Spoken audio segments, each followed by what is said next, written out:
Hi everyone, ladies and gentlemen, dear flowers, we are so happy and proud again to see you flowering our YouTube channel. So today you are with your brother, your friend Abdallah Ba from Field Team. So our lesson today is about a few English adjectives. Above all, flowers, subscribers, members of Field Team wish you happy and holy Ramadan. Assalamualaikum warahmatullahi taala wabarakatuh.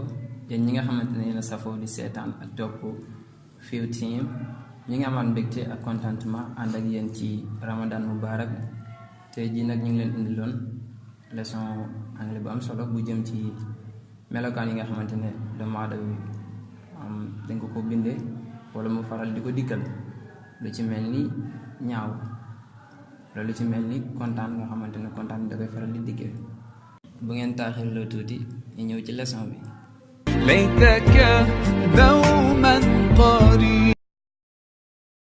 kon tey baat bi njëkk bi ñu am ci leçon bi mooy you are happy. You are happy suñ ko waxee mooy dangaa bég, maanaam dangaa kontaan. baat bi si topp mooy I am sad, mooy dama jàq.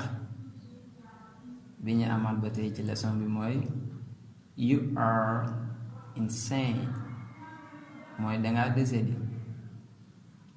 suñ ko waxee mooy danga am feebaru xel.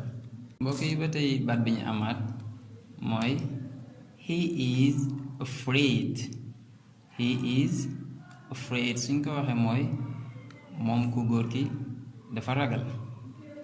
amaat nañ ci ba tey we are sleepy, mooy dañoo gëmmentu, maanaam dañoo bëgg nelaw. baat bi ñu leen indilaatoon mooy they are hungry. They are hungry saa yoo ko déggee mooy ñoom dañoo xiif. baat bi ñu amaat ci leçon bi ba tey mooy she is angry. She is angry mooy moom ku jigéen ki dafa mer, maanaam kontaan. amaat nañ ci ba tey it is thirsty. It is thirsty. It is thirsty foo ko déggee mooy animal bi, maanaam bàyyima bi dafa mar. amaan nañ fi ba tey ci baat yi leen indiloon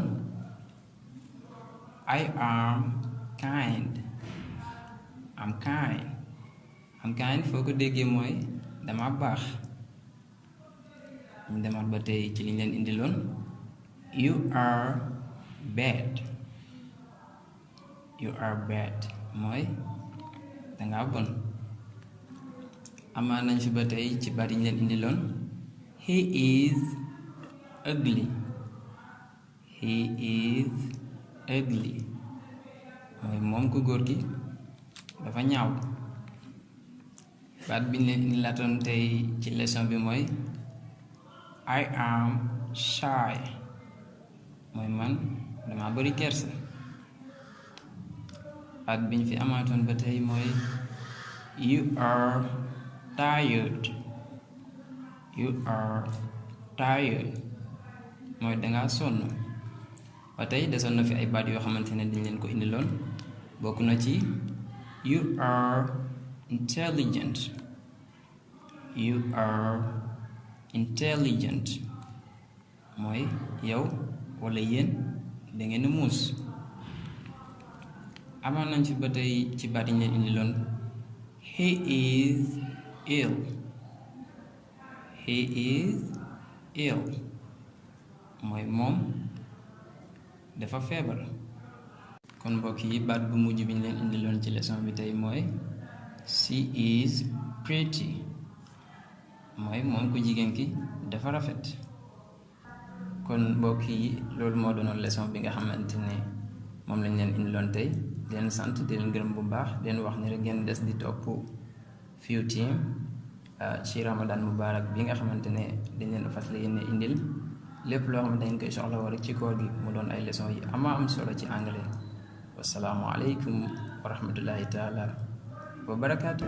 I gotta tell you, members of Field Team, wish you happy Ramadan with Field Team. Ramadan Mubarak. Assalamu alaikum.